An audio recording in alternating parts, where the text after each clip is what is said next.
How's it going, guys? I'm Connor from Running Warehouse. Today I'm here with Scott from Saucony, and today we are going to be taking a first look at the new Saucony Triumph 20. Now, Scott, the Triumph has always been kind of my go-to daily trainer, especially the last 2 or 3 versions. This shoe has been dialed in, but now taking a look at version 20, we've got a complete update from top to bottom. First on up, I think we got to talk about the midsole in the shoe. Can you tell us a little bit about the differences and just feeling it? It feels like this compound is a little bit different. Can you tell us about the midsole? Yeah, Connor, it's using a material called Power Run Plus. Power Run Plus is one of the Saucony compounds that is a TPU-based material. The difference between this and prior versions is that it's going to be a lighter compound than what we've had before, 5% lighter. It's also 5% more resilient, meaning that the bounce back of the material is an improvement.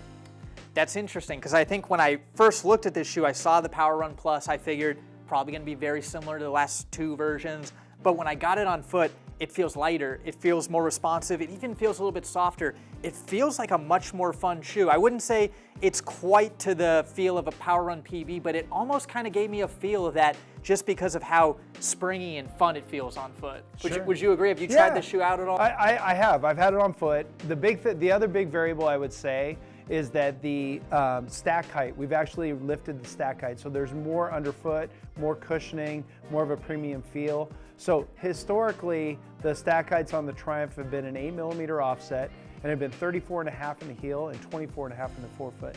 This version, the Triumph 20, is going to be increased to a 10mm offset and 37mm in the heel and 27mm in the forefoot. Wow, I'm extremely excited. I definitely noticed that getting on foot. It just felt like a little bit more shoe, but still it felt like that Triumph feel, great for those long runs, recovery efforts, really any type of training. Moving on down to the outsole, we've got some small changes. Can you tell us about the outsole layout and what we have different underfoot? Yeah, so it's pretty consistent with prior versions. We're using a blown rubber on the outsole, and then that's really going to provide that real similar durable outsole compound that's going to protect the foot and provide durability through the life cycle of the shoe.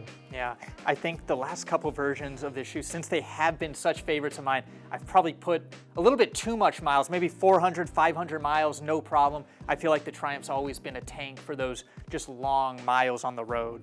Finishing the shoe off though, we got to talk about the upper. I feel like the Triumph's always been really dialed in with the fit, very comfortable, plush on-foot experience. Can you tell us about what is different in the upper in version 20? We're going to maintain an engineered mesh across the upper of the shoe, and that's really noticed in the details through the forefoot. One of the things that has changed is a lockdown at the eyelets that's really going to just provide a secure fit through the heel.